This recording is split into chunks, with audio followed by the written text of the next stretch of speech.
From advertising to software as a service to data. Across all of our programs and clients, we've seen a 55 to 65% open rate. Getting brands authentically integrated into content performs better than TV advertising. Typical lifespan of an article is about 24 to 36 hours. If we're reaching out to the right person with the right message and a clear call to action, then it's just a matter of timing. Welcome to the MarTech Podcast, and I Hear Everything production. In this podcast, you'll hear the stories of world-class marketers that use technology to drive business results and achieve career success. We'll unearth the real-world experiences of some of the brightest minds in the marketing and technology space so you can learn the tools, tips, and tricks they've learned along the way. Now here's the host of the MarTech Podcast, Benjamin Shapiro.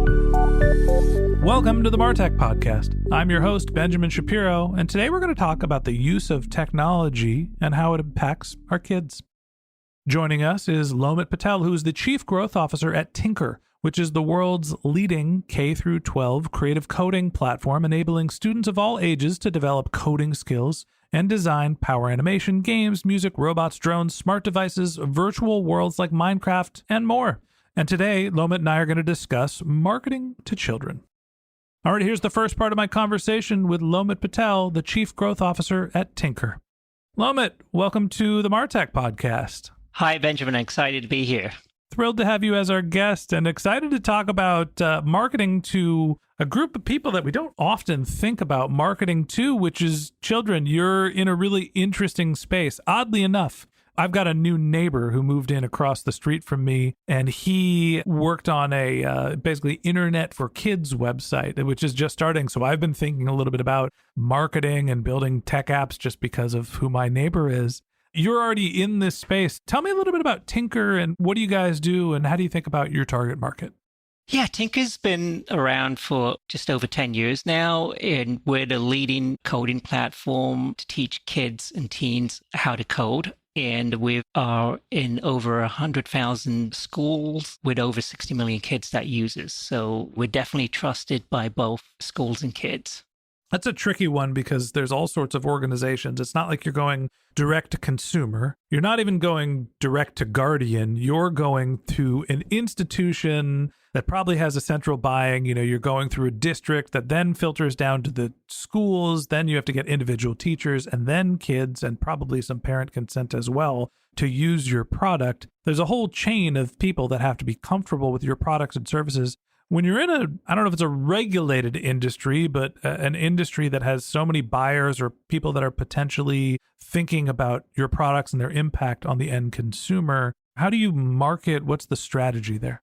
Yeah, so we have two ways in terms of how we go about marketing ourselves. One is primarily through schools and working through school districts. That's generally the B2B strategy where we work through different school districts where a lot of them, especially elementary and middle schools and some high schools, where a lot of them are focused on trying to implement some form of STEM, which is science, technology, engineering, and math curriculum exposure to the kids. And so that's where Tynker really helps out because through learning to code, it really gets kids to really think about all of those other areas as well. And then beyond that, the other area where we are really growing is the direct consumer side, which is the home side of the business. And so early on, you mentioned in terms of our key segments, schools is one, but parents is another audience that we've really been doing a much better job on trying to reach out to as well, to try and get parents more aware of the benefits of coding, especially because the product that we offer through schools doesn't really provide the full experience of everything that they can get through our home product. So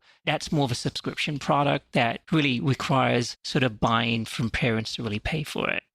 So, Lomit, I understand that you're marketing primarily to school districts or parents, but the product is for kids. Are there rules or regulations, some sort of guidelines that you have to follow when you're building a product for people that have legal guardians, under 18 youth?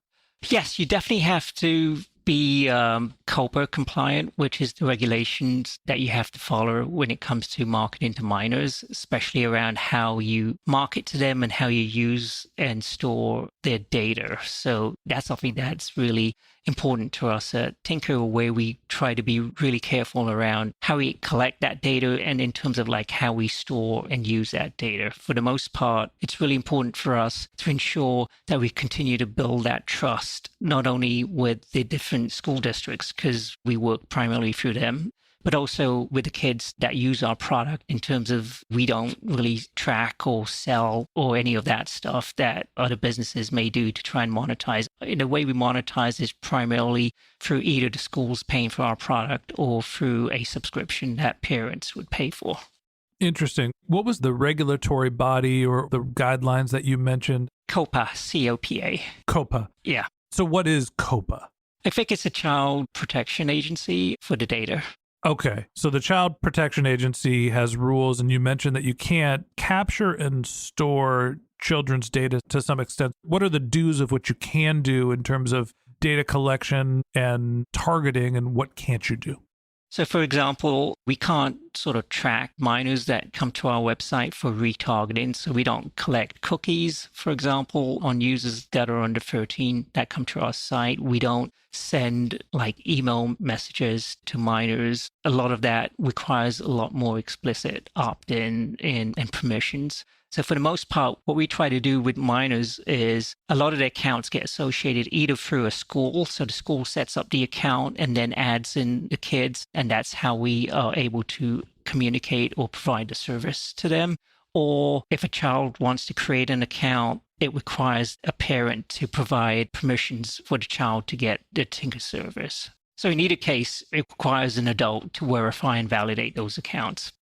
It's one of the things that I never really thought about.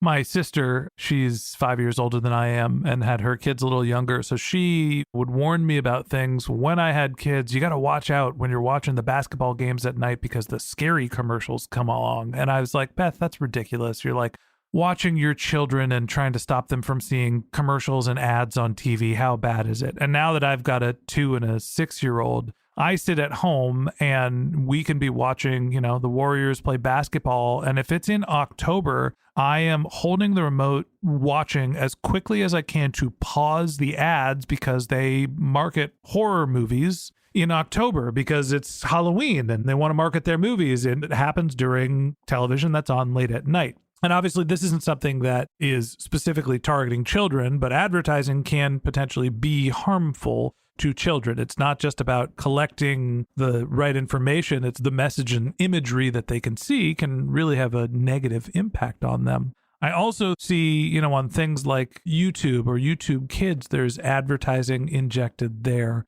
How do you think about advertising towards children? I see all sorts of ads that pop up in front of my kids. And I wonder what the rules, regulations, guidelines, and ethics are related to it. Tell me about what you think when it comes to advertising a product to children specifically.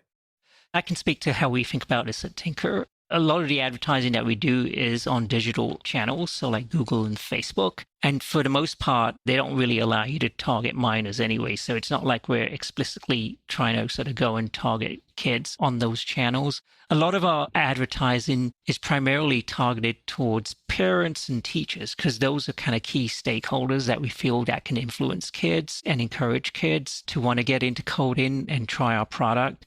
Another thing that we try to do, which is less around paid advertising, but a big part of our growth really comes from content marketing and SEO. So we do a lot of like content marketing on our site. We have a lot of blog articles that we put out that really just educates the benefits of coding and how it helps kids to not only learn coding, but how it also helps them create other life skills like critical thinking, problem solving, being creative, being more resilient, working in teams. And a lot of those soft skills are really valued by parents who want to see their kids sort of be fully developed into learning all of those other elements as well. And then I guess one thing that we've tried to do at Tynker that really makes the products really popular with kids is we try to gamify a lot of our experiences. And so we have a free offering on the product. So we have a freemium business model. So we provide a lot of free content, which really enables kids to really get in and start learning the concepts of block coding, And as they start learning that, they're able to kind of progress because we have over 5,000 different courses that are available and different levels. But